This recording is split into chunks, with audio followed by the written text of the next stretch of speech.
प्यारे बच्चों, UP board class channel पर आप सभी का हार्दिक स्वागत है।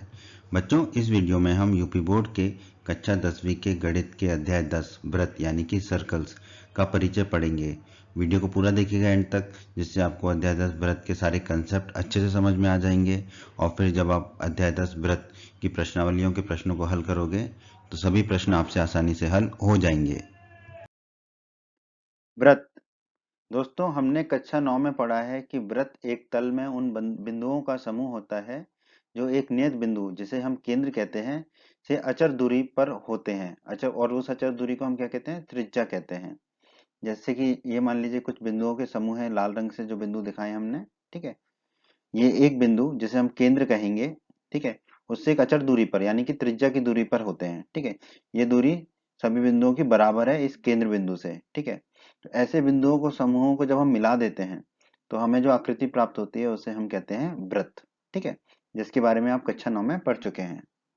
दोस्तों, हमने कक्षा 9 में व्रत से संबंधित कुछ अवधारणाओं को भी पढ़ा था, जैसे कि जीवा, वृत्तखंड, त्रिज्यखंड, चाप आदि के बारे में, ठीक है। तो यहाँ पर हमें जीवा की आवश्यकता पड़ेगी और अन्य चीजों की आवश्यकता पड़ेगी, जिसका अध्ययन हम इस वीडियो में आगे करने वाले हैं।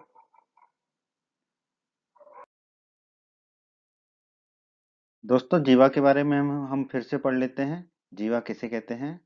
यदि एक वृत्त पर दो बिंदु P और Q लें, ठीक है, तो पहले तो दो बिंदु ले लेते हैं वृत्त पर, ठीक है। एक बिंदु P लिया, दूसरा Q लिया, ठीक है, कोई भी बिंदु ले सकते हैं, A B भी ले सकते हैं, कुछ भी।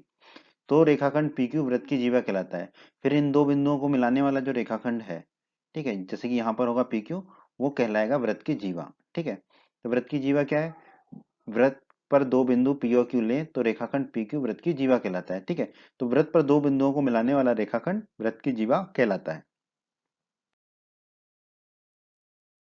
दोस्तों, इस अध्याय में हम अध्ययन करेंगे अप्रतिच्छेदी रेखा का। तो अप्रतिच्छेदी रेखा क्या होती है दोस्तों?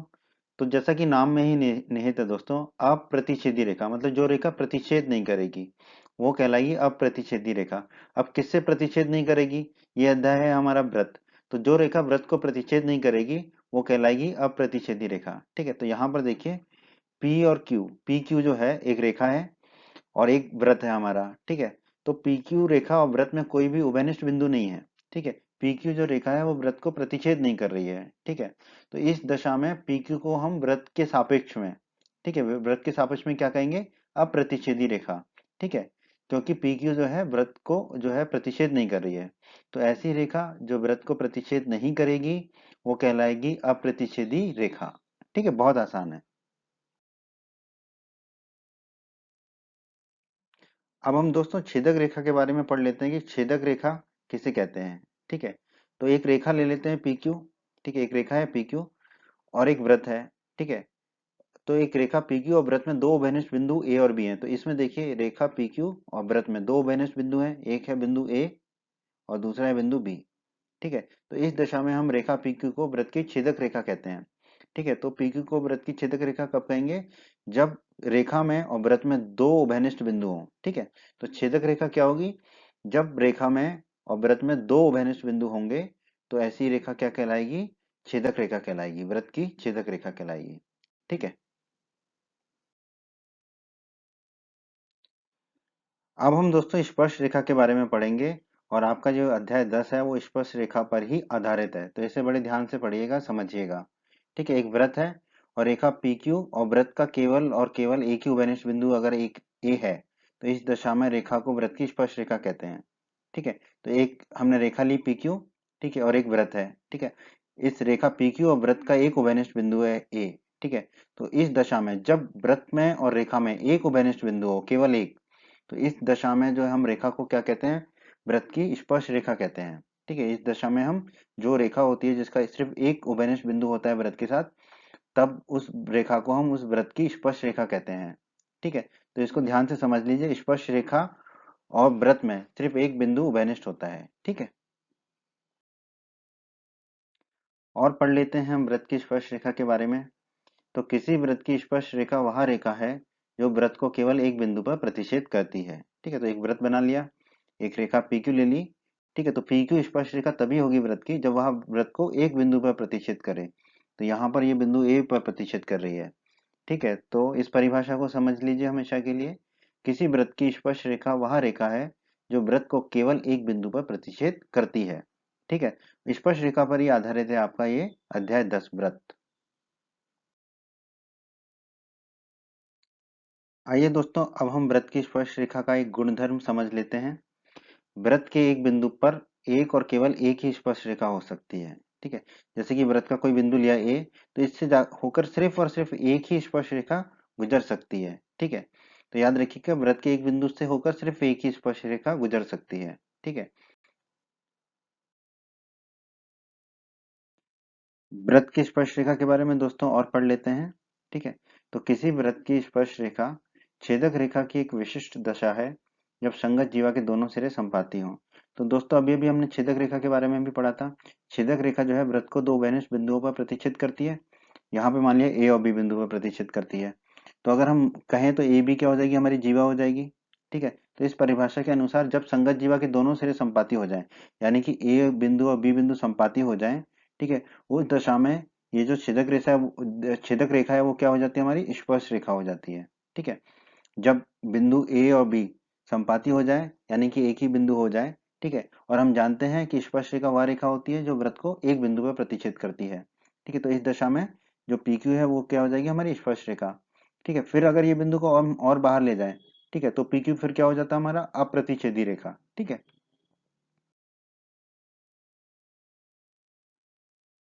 आइए दोस्तों, स्पर्श रेखा के बारे में थोड़े से और अध्ययन कर लेते हैं, एक गुणधर्म और देख लेते हैं। ठीक है, तो दोस्तों एक छेदक रेखा के समांतर वृत्त की दो से अधिक स्पर्श रेखाएं नहीं हो सकती। ठीक है, तो ये एक छेदक रेखा ले ली हमने PQ, तो इस छेदक रेखा PQ के समांतर अधिक से अधिक दो स्पर्श रेखाएं हो सकती हैं। ठीक है, एक हो गई हमारी AB और दूसरी स्पर्श रेखा हो गई यहाँ पर हमारी XY। ठीक है, तो एक छेदक रेखा के समांतर वृत्त की दो से अधिक स्पर्श रेखाएं नहीं हो सकती हैं। ठीक है, ये एक गुणधर्म है हमारा स्पर्श रेखा का कि किसी भी छेदक रेखा के समांतर, ठीक है, दो से अधिक स्पर्श रेखाएं नहीं हो सकती हैं। ठीक है, तो यहाँ पर छेदक रेखा PQ के समांतर दो स्पर्श रेखाएं हमें दिख रही हैं, AB और XY। ठीक है, तो हमें याद रखना है किसी भी छेदक रेखा के समांतर दो से अधिक स्पर्श रेखाएं नहीं होती हैं। दोस्तों अभी तक हम पढ़ रहे थे स्पर्श रेखा के बारे में। अब हम स्पर्श बिंदु के बारे में थोड़ी जानकारी ले लेते हैं। तो स्पर्श रेखा और वृत्त के उभयनिष्ठ बिंदु को स्पर्श बिंदु कहते हैं। ये एक वृत्त है, एक स्पर्श रेखा PQ खींची, इन दोनों का जो उभयनिष्ठ बिंदु होगा वो कहलाएगा हमारा स्पर्श बिंदु। और हम जानते हैं स्पर्श रेखा और वृत्त का सिर्फ एक ही उभयनिष्ठ बिंदु होता है। ठीक है, तो वो उभयनिष्ठ बिंदु क्या कहलाता है, हमारा स्पर्श बिंदु। ठीक है, यहाँ पर वो बिंदु है A। ठीक है, तो स्पर्श बिंदु वो बिंदु होता है जो स्पर्श रेखा और वृत्त का उभयनिष्ठ बिंदु होता है। प्रमेय 10.1 दोस्तों, अध्याय 10 में हमारे लिए दो प्रमेय हैं, प्रमेय 10.1 और प्रमेय 10.2। दोनों प्रमेयों को हम अलग से वीडियो बनाया है, उसमें दोनों प्रमेयों को हमने सिद्ध किया हुआ है। तो आप प्रमेय को सिद्ध करने के लिए वो दोनों वीडियो अवश्य देख सकते हैं। ठीक है, यहाँ पर हम सिर्फ समझेंगे कि प्रमेय 10.1 और प्रमेय 10.2 क्या कहती है। ठीक है, तो प्रमेय 10.1 क्या कहती है दोस्तों, वृत्त के किसी बिंदु पर स्पर्श रेखा स्पर्श बिंदु से जाने वाली त्रिज्या पर लंब होती है। तो यहाँ पर एक O केंद्र वाला वृत्त है हमारा। ठीक है, इस वृत्त से एक हमारी स्पर्श रेखा जा रही है XY। ठीक है, और स्पर्श बिंदु है हमारा P। ठीक है, तो इस प्रमेय के अनुसार क्या है, वृत्त के किसी बिंदु पर स्पर्श रेखा स्पर्श बिंदु से जाने वाली त्रिज्या पर लंब होती है। स्पर्श बिंदु से जाने वाली त्रिज्या कौन सी होगी दोस्तों, हमारी OP या PO। ठीक है, OP होगी हमारी वृत्त के स्पर्श बिंदु से जाने वाली रेखा, क्योंकि अभी अभी हमने स्पर्श बिंदु के बारे में पढ़ा था। स्पर्श बिंदु बिंदु होता है जो स्पर्श रेखा और वृत्त का उभयनिष्ठ बिंदु होता है, वो है यहाँ पर P। तो स्पर्श बिंदु से जाने वाली त्रिज्या पर लंब होती है, तो स्पर्श रेखा और स्पर्श बिंदु से जाने वाली त्रिज्या एक दूसरे पर लंब होती हैं। ये कह रहा है हमारा प्रमेय 10.1। ठीक है, या हम इसको सीधी भाषा में कहें तो जो त्रिज्या होती है, स्पर्श बिंदु से जाने वाली त्रिज्या होती है, वो स्पर्श रेखा पर लंब होती है। ठीक है, तो यहाँ पर इस ये प्रमेय कहती है कि जो त्रिज्या स्पर्श बिंदु से जाने वाली त्रिज्या जो है वो स्पर्श रेखा पर लंब है। तो स्पर्श बिंदु से जाने वाली त्रिज्या है OP और स्पर्श रेखा है XY। तो OP लंब होगा XY पर। यही है हमारी प्रमेय 10.1। आइए दोस्तों, अब हम चर्चा कर लेते हैं कि एक बिंदु से एक वृत्त पर स्पर्श रेखाओं की कितनी संख्या हो सकती है।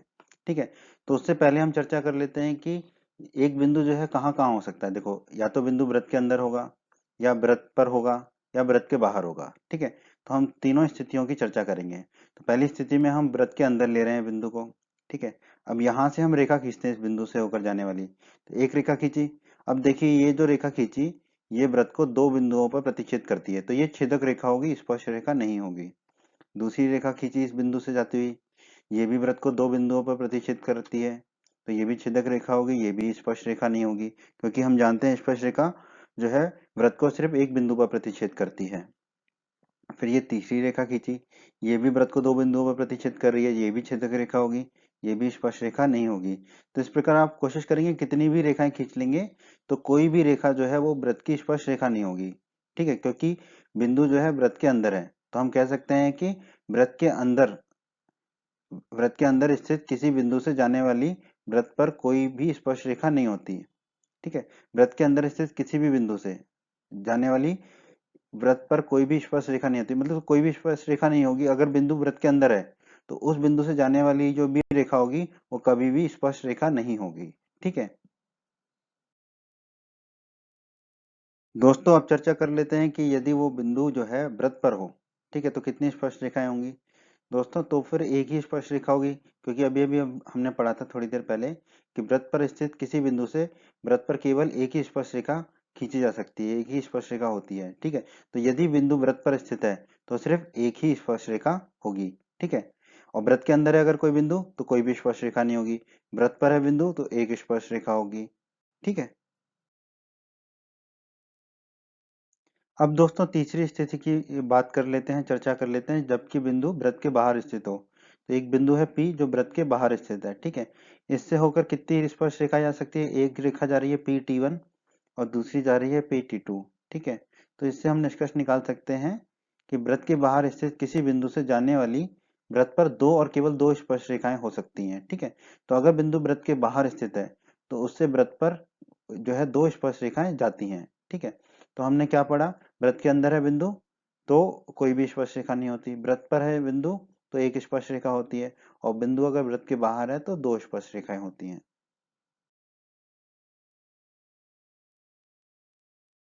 स्पर्श रेखा की लंबाई। दोस्तों बाहरी बिंदु P से वृत्त के स्पर्श बिंदु तक स्पर्श रेखा खंड की लंबाई को बिंदु P से वृत्त पर स्पर्श रेखा की लंबाई कहते हैं। ठीक है दोस्तों, एक बिंदु P लिया हमने जो वृत्त के बाहर है, यहाँ से एक स्पर्श रेखा खींची, तो इस बिंदु P से स्पर्श बिंदु की जो रेखाखंड की लंबाई है यानी कि PT1, ठीक है, वही कहलाएगी हमारी स्पर्श रेखा की लंबाई। ठीक है, उसी प्रकार इस बिंदु से दूसरी स्पर्श रेखा खींची, जो तो दूसरा स्पर्श बिंदु मिला हमें T2, तो PT2 होगा दूसरी स्पर्श रेखा की लंबाई। ठीक है, तो बाहरी बिंदु से स्पर्श बिंदु तक की दूरी जो होती है वो कहलाती है हमारी स्पर्श रेखा की लंबाई। ठीक है, तो ऊपर वाली लाल रंग की जो स्पर्श रेखा है उसकी लंबाई होगी PT1, P से लेके T1 तक, और जो नीले रंग की स्पर्श रेखा है उसकी लंबाई होगी बिंदु P से लेके स्पर्श बिंदु T2 तक यानी कि PT2। ठीक है, तो बाहरी बिंदु P से वृत्त के स्पर्श बिंदु तक स्पर्श रेखाखंड की लंबाई को बिंदु P से वृत्त पर स्पर्श रेखा की लंबाई कहते हैं। ठीक है, तो बाहरी बिंदु जो होता है वहां से स्पर्श बिंदु तक की जो दूरी होती है वही होती है हमारी स्पर्श रेखा की लंबाई। प्रमेय 10.2 के बारे में पढ़ लेते हैं दोस्तों। प्रमेय 10.2 को हमने अलग से वीडियो में सिद्ध किया है, तो आप हमारा वो वीडियो भी अवश्य देखें। प्रमेय 10.2 क्या कहती है वो पढ़ेंगे हम यहाँ पर। प्रमेय 10.2 कहती है दोस्तों, वाय बिंदु यानी बाहरी बिंदु से वृत्त पर खींची गई स्पर्श रेखाओं की लंबाइयां बराबर होती हैं। तो दोस्तों जैसा कि हमने अभी पढ़ा था कि बाह्य बिंदु से वृत्त पर दो स्पर्श रेखाएं खींच सकते हैं हम। ठीक है, तो दो स्पर्श रेखाएं होती हैं जो बाह्य बिंदु से खींच सकते हैं। तो एक बाह्य बिंदु ले लिया P, इससे हमने एक स्पर्श रेखा खींची PQ और दूसरी स्पर्श रेखा खींची PR। तो प्रमेय 10.2 के अनुसार क्या होगा, ये दोनों जो स्पर्श रेखाएं हैं PQ और PR, इनकी लंबाई बराबर होगी, PQ बराबर होगा PR के। ये कहती है हमारी प्रमेय 10.2। बहुत ही आवश्यक प्रमेय है ये, इससे आपके कई सवाल हल होंगे अध्याय 10 के। ठीक है, वीडियो के अंतिम भाग में दोस्तों हम चर्चा करेंगे अर्धक कोण के बारे में। अर्धक कोण क्या होता है, वृत्त का केंद्र स्पर्श रेखाओं के बीच के कोण अर्धक पर स्थित होता है। ठीक है, स्पर्श रेखाओं के बीच का कोण, जैसे कि हम जानते हैं कि कोई बाह्य बिंदु से जो है दो स्पर्श रेखाएं खींची जा सकती हैं, उन दो स्पर्श रेखाओं के बीच का जो कोण होता है, ठीक है, उस कोण के अर्धक पर स्थित होता है वृत्त का केंद्र। ठीक है, समझ लेते हैं इसको। ठीक है, वाई बिंदु से दो स्पर्श रेखाएं खींची हमने, पी क्यू और पी आर, ठीक है। तो कोण बना हमारा कोण क्यू पी आर, ठीक है। अब हम क्या करेंगे, केंद्र ओ को वाई बिंदु पी को मिला दीजिए, तो अब दो कोण बनेंगे हमारे, कोण ओ पी क्यू, ठीक है, ये हरा वाला, और कोण ओ पी आर, ये पीला वाला, ठीक है।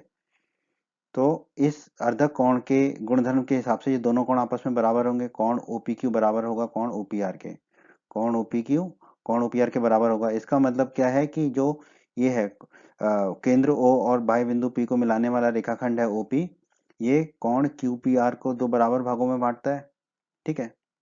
इसका मतलब अतः भुजा OP जो है कोण QPR का क्या है, अर्धक है, क्योंकि कोण QPR को वो दो भागों में बांटता है, तो भुजा OP जो है वो कोण QPR का अर्धक है, ठीक है। यही है हमारे अर्धक कोण के बारे में। तो दोस्तों, अध्याय 10 के बारे में इतना ही है। आप हमारी प्रमेयों के वीडियो को अवश्य देखें और प्रश्नावलियों के वीडियो को अवश्य देखें। उम्मीद करते हैं बच्चों आपको हमारा ये वीडियो पसंद आया होगा।